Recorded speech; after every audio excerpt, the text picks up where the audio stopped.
Fort Dobbs is located in Statesville, North Carolina. The Daughters of the American Revolution placed this monument at Fort Dobbs in 1910 to mark the site of Fort Dobbs.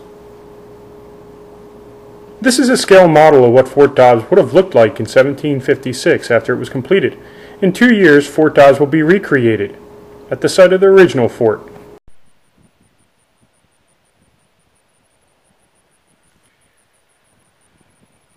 I'm looking east towards Salisbury, which is about 35 miles east of Fort Dobbs.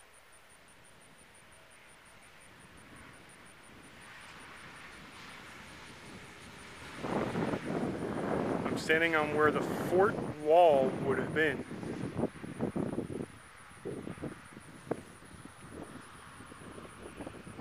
Looking approximately south at this point towards Charlotte.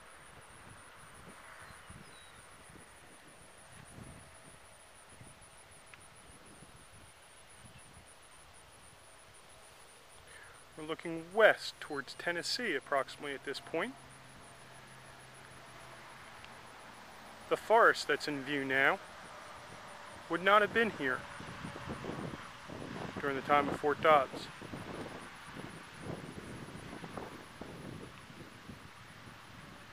Down that hill about 300 yards through the forest, there would have been a freshwater spring.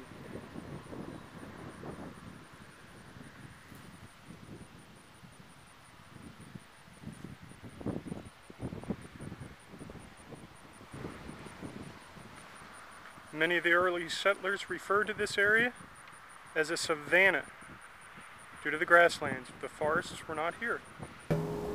The flagpole was 24.5 feet high. This is the approximate height of Fort Dobbs. These are temporary structures that the soldiers that were garrisoned at Fort Dobbs would have built as they were building the fort itself. These are very small structures made of oak logs that would have been found in the nearby forests. They had a fireplace built on, but they were very small otherwise, no creature comforts whatsoever. The ceilings inside the fort were very low, in order to conserve heat for the winter months. The ceilings were made of split oak logs. The State Historic Site is reconstructing the entire fort today, and as the process they're showing what the soldiers would have lived in as they were building the fort itself. They would have built these first. You get to take a look inside of the structure right now. Notice there are large gaps between each of the timbers. In order to fill these gaps, they used the type of insulation that they would find at the bottom of streams. It was mud, straw, twigs, and tiny rocks that they would use to place inside of these log gaps and then let dry. The first thing they would do is they would dig out the cellar. Root vegetables and other items would be kept in the bottom of the fort in the cellar. You notice that the foundation has a little mound to it. That was from where they dug out the protective moat area around the fort. This is the picture of a corner of the fort. The palisades were just an assortment of collected twigs and trees that were put into that moat to protect against onrushing attackers. We're going to walk around the foundation of the fort right now. It is raised to the right of me, and I'm walking in the left-hand moat dugout area. This has been excavated over the years. Many artifacts are found at Fort Dobbs that have been found in this location. We're turning now, go down the back side of the fort. And down this back side you're going to see the Daughters of the American Revolution monument that they had placed.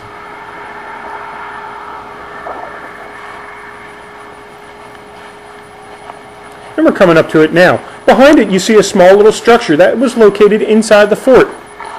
That was the well. It was located in the one corner.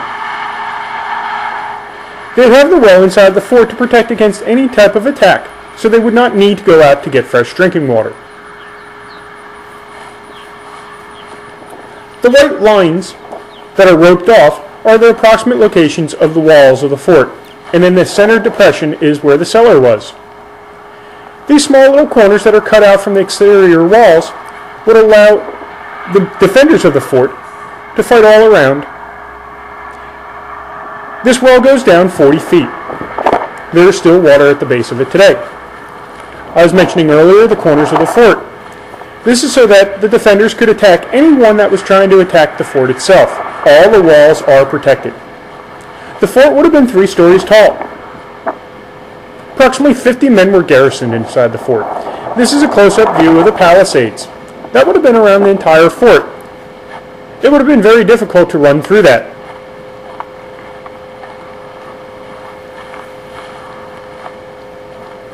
It has been overgrown.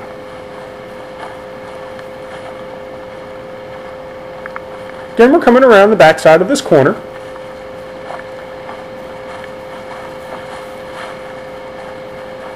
There's a log in the background that you will see.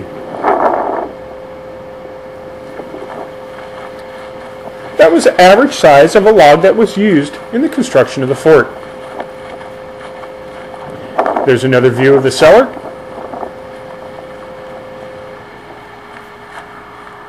And then you see how the corner of the fort bows out into a small little square, again to provide protection for the entire fort.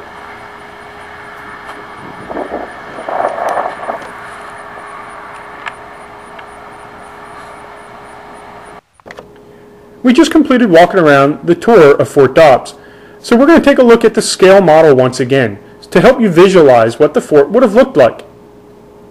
Historical interpreters are available for your assistance at Fort Dobbs today. The Conestoga wagon was a mainstay of colonial transportation. It was used to bring supplies and men to the fort. Hugh Waddell became the commander of Fort Dobbs. On the road leading to Fort Dobbs today, you will find a biographical sign depicting his life. Soldiers at the fort used a wide array of provincial rifles. These are muzzle-loading rifles.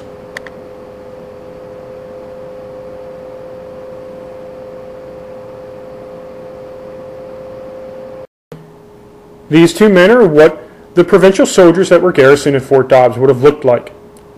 They are holding a piece of field artillery, a small cannon basically that could have been fired by 2 men. This is a Cherokee warrior. The Cherokee and the Catawba Indians were the 2 tribes that were around Fort Dobbs back in the 1750s. This is a Cherokee camp.